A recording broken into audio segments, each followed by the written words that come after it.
Welcome to Sister Wives Recap. This is Season 4, Episode 1, Sister Wives Separated. And this is one of their big episodes where they try to show us what an amazing family they are, and occasionally little things slip through. They start off the episode with little things slip through. Like Christine saying, I don't think you like me at all, or want to... And that, or spend any time with me, and you're always the last to arrive. And you come in late, you leave early, but I'm so busy, says the man who doesn't have a job. Right. And we know where he is. He's at Robin's. Now, do I disagree with the idea of a new father spending extra time with his new child? No. I mean, not a new father, but a new baby.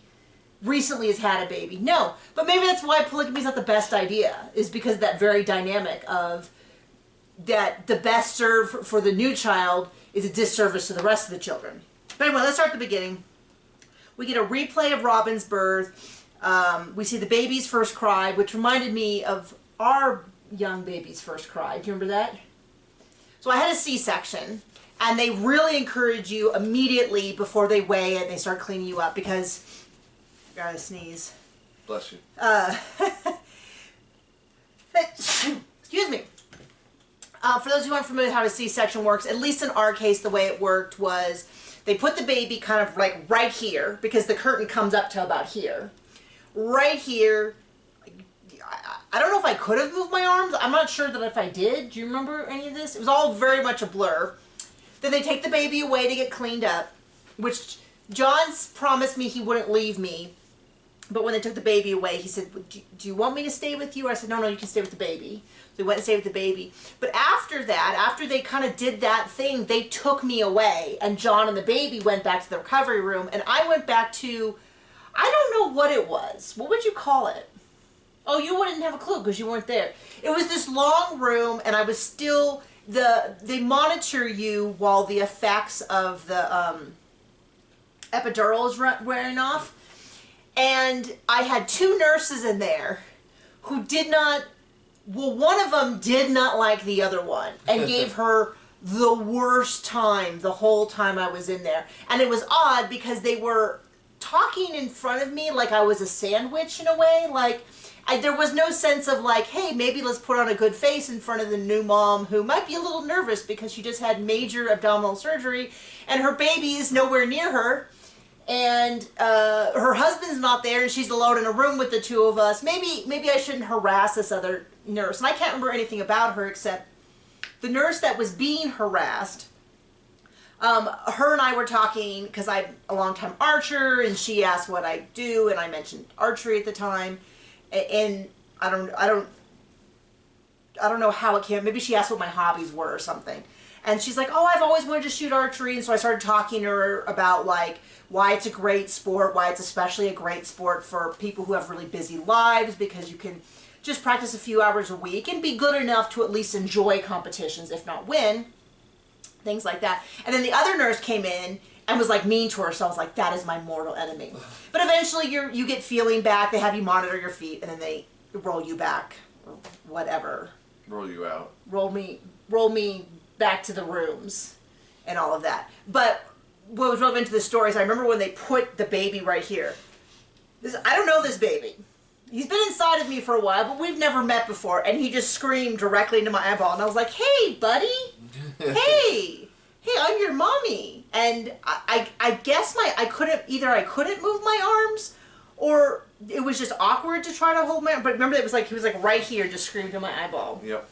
And it wasn't, I don't know, it wasn't what I expected that first couple moments to be like. But then watching Robin have the baby, the same thing, the baby scream and everything, I was like, okay, that was a normal experience. It's the only child I've ever had, not by choice, but that's how things work. And then Janelle talks, this is all basically a repeat from the previous episode, which is like Janelle talks about how eager her kids were. And as near as I can tell, every member of this family, whatever issues they have with Robin, they do not have an issue with the baby, which is healthy, which is right. It is however they feel about Robin joining the family and however it feels like them treating her, this brand new baby has nothing to do with it. And they show Hunter and they show Peyton and all of that. Holding him, and then they say it's a few months later, it's right around the holidays, and they're kind of catching up, and they are looking at some different properties. There's 3 different properties. There's A, the cul-de-sac that we saw a few episodes ago, who has 4 spots. The biggest issue is affordability. There's a second that looks like it might be another cul-de-sac. Already has 1 house built and has 3 other spots. The house wasn't crazy big, but not crazy small. It was 2,800. But it must have had a lot of property because they said you could have horses, cows, chickens. No one seems that excited by that. And then the third one is way out on the stretch of town. You have a beautiful vision of Vegas. You have a beautiful thing of the mountains. That probably would have been the one that I would have been most drawn to, like B or C. But, you know, we only got like a 5-second introduction. Right, yeah. So I don't really know. Like, it could have been a smaller property. They didn't tell us things like acreage, any of that. All we know is that number 1, the first one, A, is in the same school district. So the kids who have already gotten used to their school district would stay, which I think would be... And they would all be in the same one? They would... Well, yes. Of course they would all be in the same one because the houses are 10 feet from each other. Oh, okay, yeah. But they didn't say that. They said that, and I also thought, that's a weird thing to point out, because if the houses are 2 houses apart, yeah, shouldn't they all be in the same school district? But I think they meant the same school districts as where they are now. Yeah, oh, maybe. I don't know. So that would be a big priority. That would take into account. Everybody agrees A is their favorite. So it does seem like that is at least like, yay, they're all on the same page. Robin's kind of ridiculous because she's like, I've always wanted a craft room and an office. And I thought, then you should have had a lot fewer kids or married a much richer man. I did you get a craft room and an office, and she made it sound like 2 separate rooms. Maybe she went 1 room. Of course, my first thought is an office for what? And then I thought... For her pretend companies. What I thought was it was an office for Cody, so that Cody wouldn't have to leave. Ever. Cody's always pretended he's this big entrepreneur man, and I really think that he just spends a lot of his day hiding from the family. That's what I think.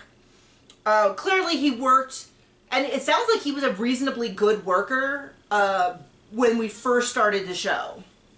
I mean, maybe he wasn't. Maybe he was terrible, but I haven't really seen this view of him. There's some interesting things that come up regarding businesses. So, Christine is talking about her and Cody and saying that our relationship is at a standstill.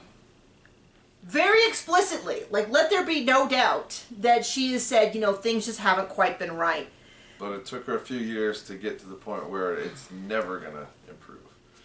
Ever. Yeah, but you can't say that this wasn't... I mean, there is at least 2 sections in this episode where they discuss it, and it looks like next episode is even worse, or even more intense.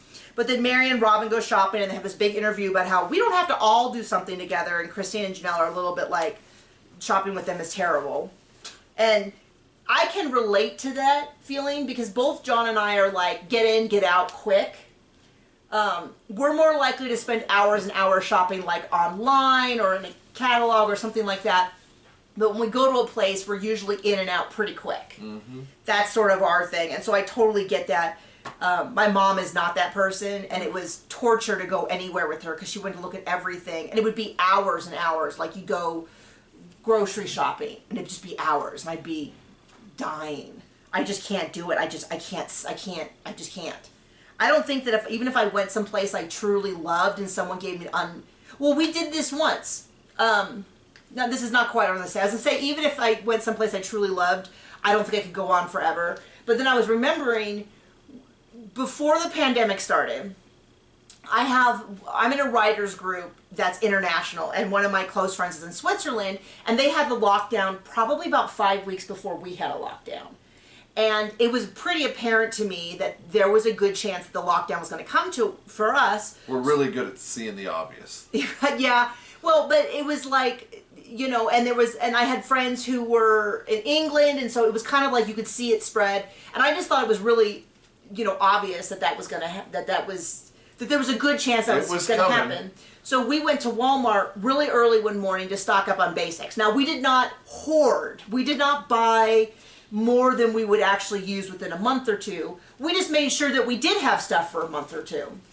We walked in a few minutes after it opened, and we shopped, And we got a full overflowing, was it 2 of them? 2. Of stuff. But it was like a lot of stuff, like, I just want to make sure that we did not, like, we didn't buy every Advil. We didn't buy everything of toilet paper. But we did get, like, a big bag of rice. We got lots of canned goods. We did get, like, non-perishables. We just made sure that we had stuff so that if we did have a lockdown, we would be nice and comfortable for a family of essentially 4. Us, his mother, and the baby. And, but what was funny was when we checked out, the guy goes, "Man, how did you get all this stuff so fast? We just opened like half an hour ago. You guys must have like been running around." And we were like, "No, we don't mess around. We just get it done." And I don't remember us shopping that quickly. Like, we weren't racing. We weren't like knocking people down. It was just a matter of we knew what we needed, and we got, you know, the stuff that we needed. And we got, like, non-perishables, like beans and rice and stuff like that. But not even an insane amount. I remember when we used to go shopping, we used to get, like, a full carton or 2 for a month worth of food. But it was just funny because the guy was like, "Oh my gosh, you guys must be amazing shoppers. We just opened. Like, you're like my first customer of the day," or something like that. And we're like, okay. So back to this. I don't remember what that has to do with anything. So now they're talking about their Christmas traditions and Christine's family, and they do refer to themselves as fundamentalist Mormons. Again. I'm still getting people commenting to say that I'm not saying it right, and it's so weird to me because I'm like, well, they just said it. And they're like, well, no, they're Mormon fundamentalists. I'm like, well, they just said fundamentalist Mormons. So I don't know.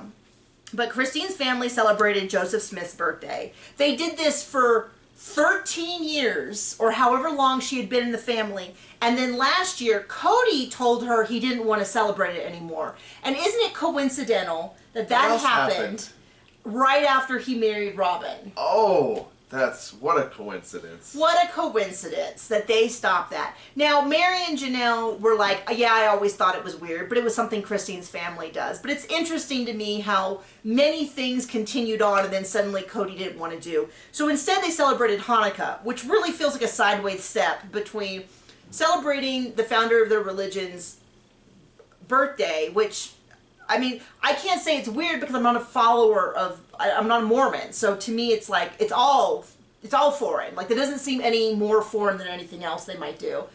But then celebrating Hanukkah, which is a Jewish holiday, which is not even mentioned in the Christian Bible, it does feel a little bit like, well, maybe you could have celebrated like aren't they German? Don't they do German things? Maybe a German Christmas tradition or something. Anyways, they do that.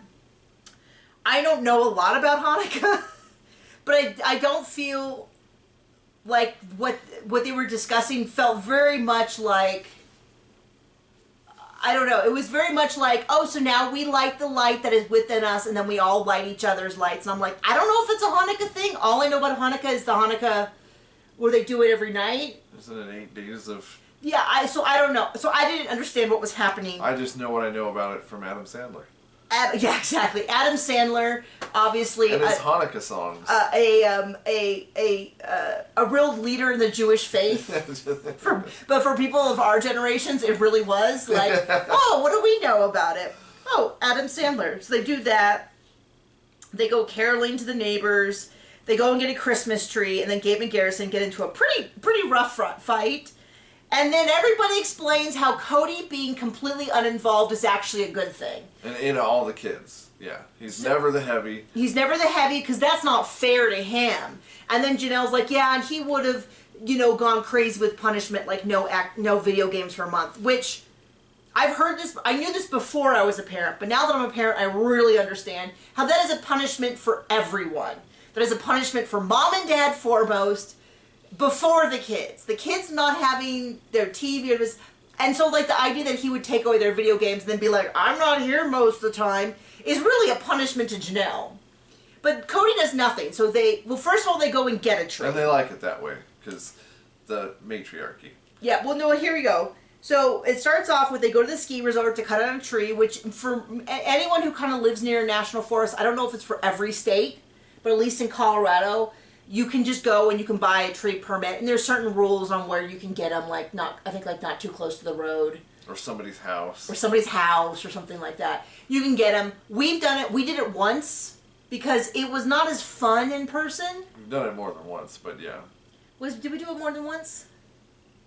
Well, I'll tell you what, the first time I went, maybe I only went once, it was not as fun because we're people who would go, you do like 10 minutes of like basking in how fun it is that you're getting a tree, and then we just want to get a tree and get out. And then you cut the one up the hill, it's going to slide down to the road and throw it in the truck. Yeah. And we're done. And we're done. That was not the experience. It was like a full day experience. So we did it with these neighbors who have then we did it with the neighbors who have big lodge, and they have, what do you call them? What do you call it when you go to a ranch and you like pretend to work it? Dude ranch. Yes. They have a dude ranch, and so they have a 2-story indoor lodge that has an industrial like kitchen and stuff. And so we went with them, and they cut a tree so far away from the road, so far downhill, and it was probably 30 feet tall. Flippin' huge. I mean, I was like they were cutting it. I was like, that's the one, huh? And it was right next to the forest ranger's place, which I'm pretty sure wasn't allowed. Yeah, no. It was definitely in a place where they shouldn't have been doing that. And I was like, and then I'm just watching because I'm like, what morons to pick this tree? And then everyone yelled at me, well, why aren't you helping? I thought, well, because I'm not the idiot who picked the world's largest tree. Like, we picked a tree that we could carry out, and it was like waist deep snow. I mean, it was a whole thing.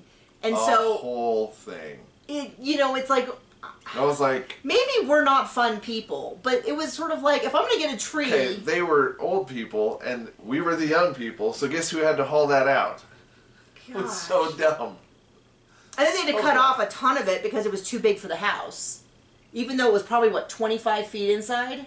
Yeah, I mean, it was big. It was enormous. And so, anyway, the point being that we don't do that anymore because it sounds like it's a lot more fun than it actually is. And I think it would be fun if we did it. If we wanted to do it now, we could just do it on our property.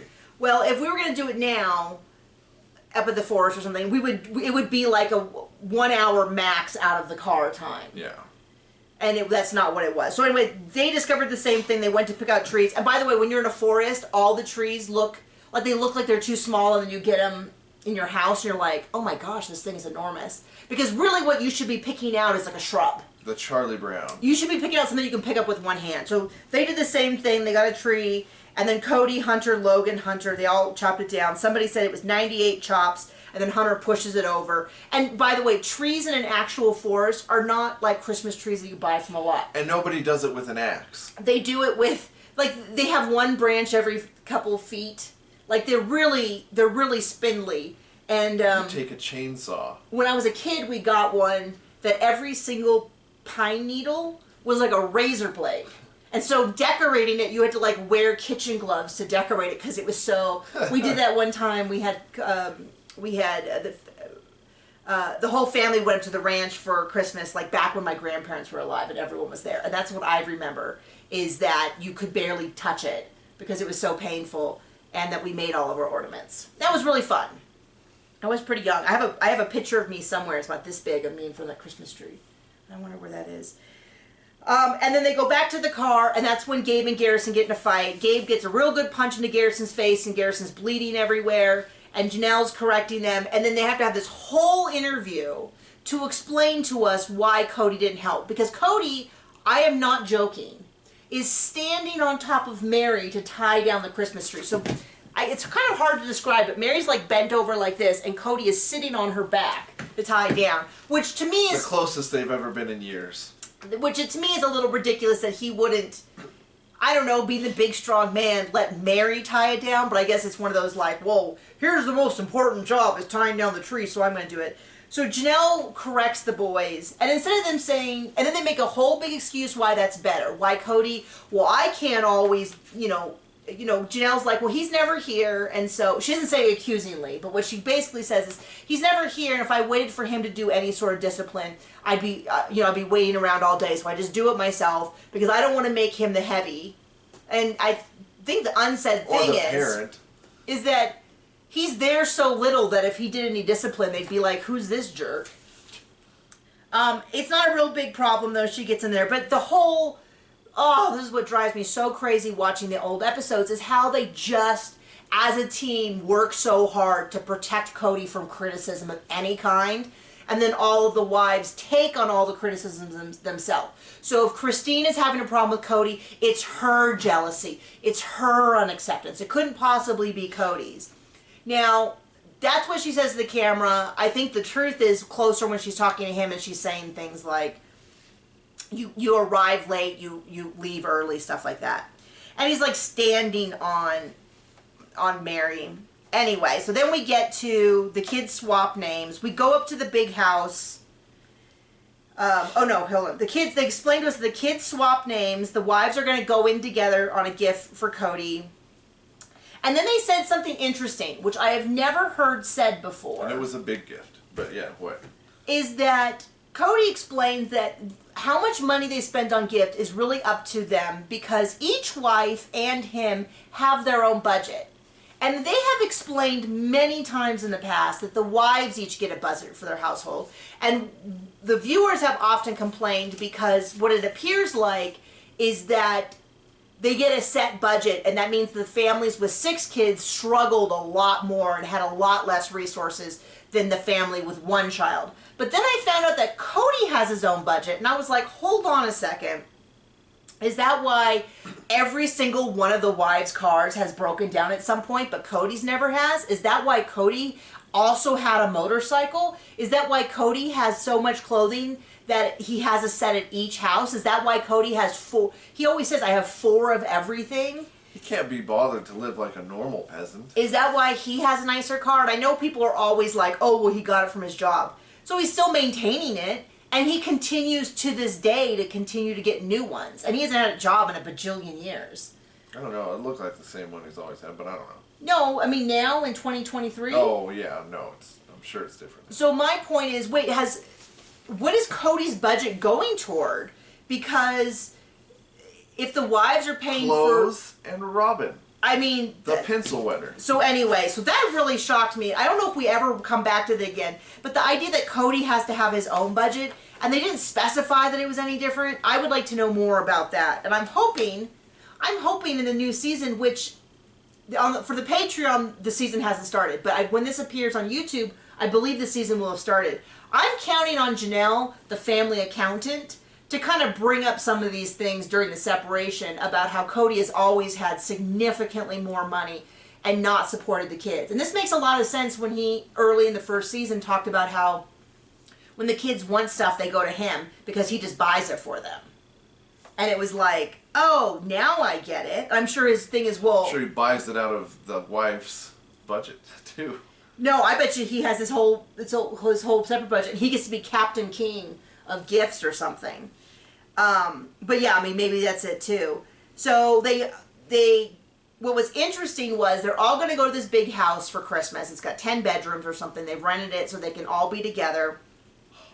And everybody's getting ready in their separate houses. And Mary's talking about the fact that she, it's really difficult, the fact that she doesn't have more kids because she's trying to load up everything for everything. But if they live closer together, she'd get help. She could get help. Who got help? Yeah, then all the teenagers went over to Robin to help her. And Mary didn't find this out until they were on the couch. And Robin's like, yeah, all the teenagers came over and helped me get ready. And we know that Robin's a hot mess of always being late and not packing and stuff like that. And having terrible business ideas. And I'm like, you know what? I don't think the teenagers just showed up at Robin's house. I bet you their dad told them to go help Robin because she needs help because she has the new baby. So they get there, and this is what Cody says. Everyone looks to me to assign rooms, but I don't do that. And then they immediately cut to a thing where he's trying to assign rooms, and everyone's like, what are you doing? We already have this figured out. And they're like, we don't, and then he says to them, well, I like it when my wives take charge so I don't have to do this. And I'm like, this dude doesn't have a clue ever what's going on. He's always got some fantasy story about what's happening that has no basis in reality. He's always thinking about his next pencil wedding. Yeah, so they're trying to break down, I guess there was 2 master bedrooms. They were trying to figure out who was where, and the kids were all staying in different rooms. And then they, it's got a nice backyard, it's got a tennis court, Janelle's out there playing tennis and stuff. And her big takeaway is that having the whole family together shows how important it is that they hurry up and they get back together, because this is a big priority to her. She has always been team family, and I think that you can say that has been consistent over the years, not only in her words, but her actions. And it doesn't matter because they don't stay together. So they wake up Christmas morning.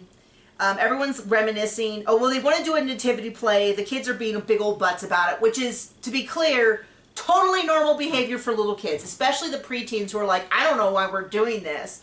But then they go ahead and they do it, and they say that it's awkward, even just doing it in front of their parents. It was uncomfortable, but whatever, they do the nativity play. But it's on TV. I will tell you, this is, and by the way, me calling them big butts, I'm just being funny. They were being totally age appropriate. It's exactly what we do. We've started doing children's ministry at our church, and we are working with the 3rd to 5th graders. And, well, first of all, I'll tell the story, which is one of the kids kept, right away, as soon as we came in, was like, are we going to ask the dumb questions? I think I told this story already once. You did. But anyway, and I was like, in my head, I was like, wow, the kid's really rough on this set. It took me a while to realize that the dumb questions are the questions where they get dumb lollipops as prizes. But like, both you and I had the same. We did not hear it that way. We did not hear it that way. We thought he was like, when are we gonna get to the stupid questions at the end? And I was like, gosh, man. But I was like, very nice. And then somewhere afterwards, we conferred. We realized that we both went through the exact same thought process of like, wow, this is kind of disrespectful. And then later on, I think I'm missing something. And then going, oh, that's right. They gave out candy, and dum is a kind of candy and all that. But yeah, I mean, kids at that age, 3rd to 5th graders, mostly the 5th graders, are a little bit like, oh, this is so stupid. Or looking at each other, rolling their eyes and stuff. And it's just normal. It's totally age appropriate, normal. I am not criticizing them. Unlike Robin, who never misses a chance to criticize the kids.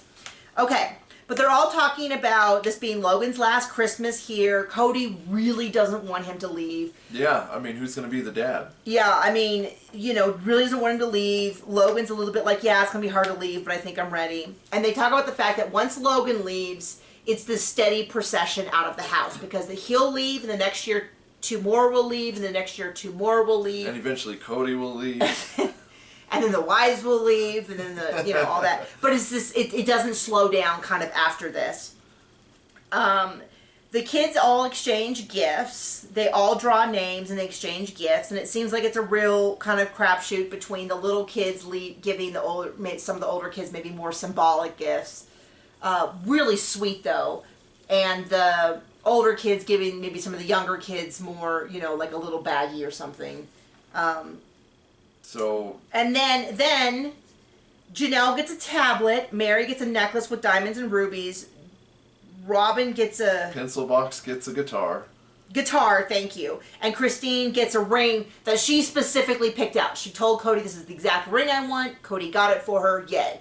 Seems like he did a great job. And Cody gets a $2,000, $2,500 gun. Wow, really? I mean, now it's like $3,000. Okay, so what kind of gun was it? John was paying attention. An FN Herstal 5.7 rifle. It's got P90? P90. It's got a 50-round mag. That had a 50-round mag, or you can buy a 50-round mag? Yeah, no, it's a 50-round mag. It sits on top. You have to take the gun apart to replace magazines. Like, it splits in half. And okay. So the whole top part of that, it almost is a magazine, 50 rounds, and it's neat because each round loaded, like, spins around and then goes down. Okay. Unlike normal magazines where they just push up and go out. So a very expensive gun. Pretty expensive. What was interesting, though, is that when he describes it, he does not say I'm into guns. He said he was. When I was really into guns, this was a gun that I really wanted. They make a point to talk about having a gun safe and all of that. I wonder where the gun safe is. That would be interesting to know. It's at Robin's house, I'm sure. But also, like, it's a cool gun, but, like, the barrel needs to be chopped, and you need to do federal paperwork to have a short-barreled rifle for it to look right, because it looks kind of ridiculous in its stock form. Anyway. I mean, it looks like a gun that's been whittled out of a solid piece of metal. Because there's the end of the barrel sticking out. I don't know that people cared that much. Okay. Anyway, what was interesting to me was that he described himself as someone who was into guns previously. And so that'll be interesting. And I have seen this gun in a gun store before. And now whenever I see those guns... Didn't we see one in Steamboat? No? Okay, never mind. Whenever I see a gun that kind of looks like it has a big square in the back, I'm always like, oh, that's Cody's gun. Then Robin passes out gifts. And everyone is very effusive about how nice they are, but they are ugly. As heck. One of them has like these hands that are like this, which reminds me of something that used to be an internet thing. I'm not going to say what it is, although in comments you're welcome to. But it used to be like an internet thing, but they're like that, and it doesn't look particularly. It just random. But then she. And it's a horrible business idea. So she announces. This is the first design for Sister Wives Closet. This is the first design for our new business that we want to do. I'm like... I would like to have the tax papers on all those years they did that and see how much money they lost on that stupid idea. Well, what I'd like to know is... she presents it like we've just been discussing this for a while. It sounds to me like Mary knew about it because Mary made some comment about it, but it did not sound to me like this idea we've been talking about for a long time. They just sort of announced it, and she's like, and then she just decided, excuse me, they were going to do it. So I was like major side-eye for that. And then in the ending, we see Cody and Christine talking. And he's like, oh, am I out of the doghouse? And she's like, I just don't feel like you want to spend time with me. It feels like you come over late and you leave early. And he's like, well, I've been really busy.